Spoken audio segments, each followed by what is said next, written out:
Hai, Assalamualaikum. Hari ini kita akan belajar mengenai masa dan waktu, dan subtopik pada hari ini ialah anggaran masa. Apa yang dimaksudkan dengan anggaran masa? Siapa tahu? Okey, anggaran ni ialah maksudnya macam kita anggarkan. Siapa pernah dengar perkataan anggarkan? Anggarkan tu maksudnya dia macam kita teka, kita meneka, kita agak-agak pukul berapa kita sampai, macam tu.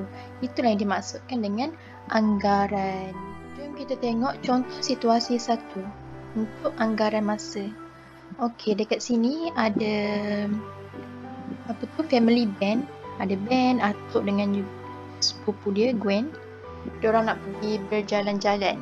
Okey, band ni dia kata dari sini ke Cameron Highland ialah 96 km. Ni nampak tak dekat signboard ni dia dah ada tulis dah. Cameron Highland 96 km. Lepas tu Gwen pun dicakap jarak perjalanan 100 km akan mengambil masa selama 1 jam. Jadi soalannya ialah anggarkan masa mereka untuk sampai ke Cameron Highland. Agak-agak pukul berapa yang diorang akan sampai ke Cameron Highland tu. So kita akan buat jawapan kita dalam bentuk garis masa. Okey, jom kita buat garis dulu. Okey, seterusnya bermula dengan 0 kilometer, 0 kilometer sampai 100 kilometer. Tadi Gwen ada bagi tahu 100 km bersamaan dengan berapa jam? 1 jam. Okey, ni 1 jam untuk 100 km. Tapi Cameron Highland ni 96 km. Kita nak letak kat mana ni? Kita nak letak dekat belah kiri ataupun belah kanan? Okey, kalau kita letak Cameron Highland tu kat belah kanan ni, belah kanan ni kita dah nak masuk hampir ke 200 km. Dah melebihi daripada 100 km. 96 km ni ialah kena kurang daripada 100 km. Jadi kita kena letak di belah sini, belah kiri. Kurang daripada 100 km. Dekat sini kita letak Cameron Highland.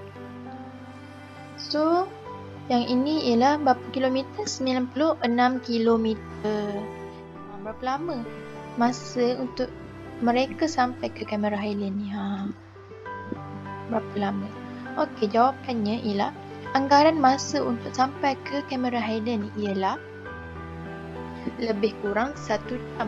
Kita kena tulis macam ni, lebih kurang 1 jam. Kenapa kita kena tulis macam ni?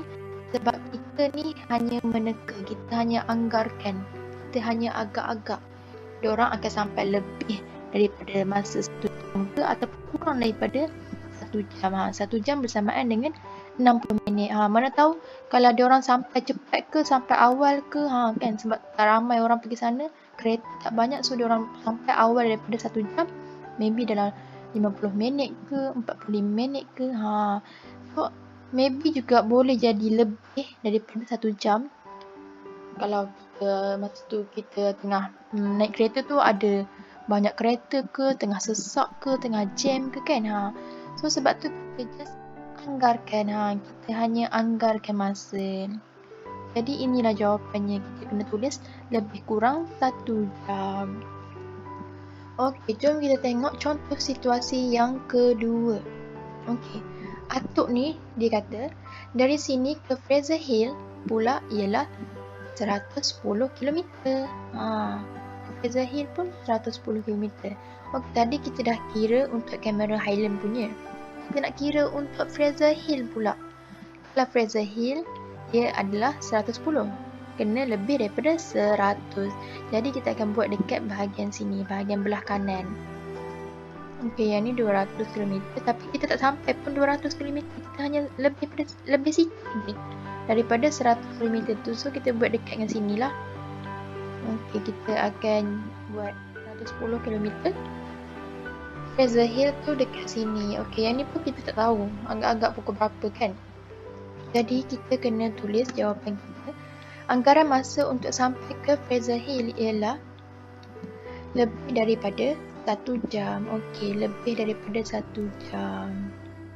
Okey, jom kita tengok contoh situasi 3. Okey, nampak tak ni Ben? Dia naik motor pula dah. Apa yang Ben kata? Okey. Ben kata, saya pergi ke masjid pada pukul 7 PM. 7 PM. And then Ben kata lagi, dia kata 1 jam 45 minit kemudian baru saya pulang ke rumah. 1 jam 45 minit tu barulah dia pulang ke rumah. Jadi soalannya ialah pada pukul berapakah Ben pulang ke rumah? Kita nak tahu pukul berapa Ben ni balik rumah dia. Okey, macam biasa kita buat dalam bentuk garis masa. Gariskan dulu. Dan okey, dia kata dia pergi masjid pada pukul berapa? Dia pergi masjid pada pukul 7 PM, 7 malam. And then sejam kemudian, 1 jam 45 minit kemudian, barulah dia balik ke rumah. Tapi kita tak tahu pukul berapa dia balik kan?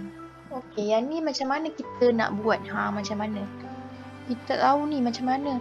Pukul berapa dia balik ni? Pukul berapa? Jadi, kita kena buat, nak kira masa ke hadapan, kita kena guna operasi tambah. Okey, apa yang nak kena tambah ni?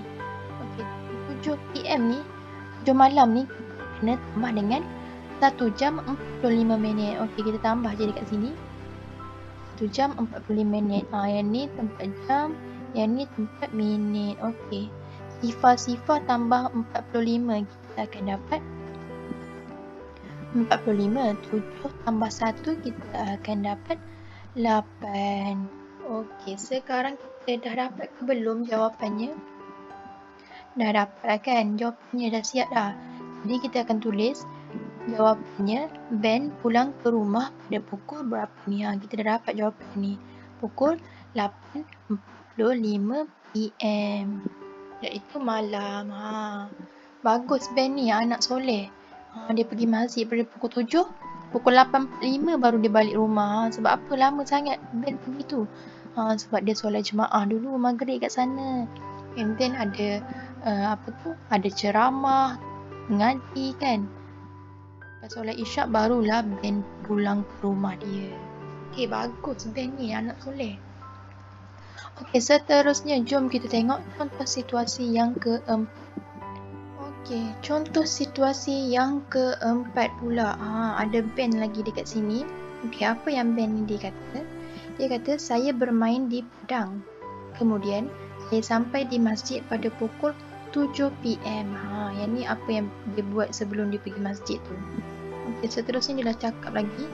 Perjalanan dari padang sekolah ke masjid ialah selama 48 minit. Daripada padang sekolah Ben tu nak ke masjid, dia ambil masa selama 48 minit naik motor ni hijau ni. Okey, soalannya, pada pukul berapakah Ben bertolak dari padang sekolah? Kita nak tahu daripada pukul berapa Ben ni bertolak. Sebab kita tak tahu kan. Okey, jom kita buat macam biasa. Kita buat dalam bentuk garis masa. Tadi dia kata dia sampai masjid pada pukul 7 malam. Dan dia berada di padang sekolah. Daripada padang sekolah ke masjid mengambil masa selama 48 minit. Dan dekat padang sekolah ni kita tak tahu masa dia berapa. So yang ni kita kena cari. Okey, macam mana kita nak cari ni? Dia dekat sini kita undur masa kan. Sebab kita dah tahu masa yang ni. So kita nak undur ke belakang.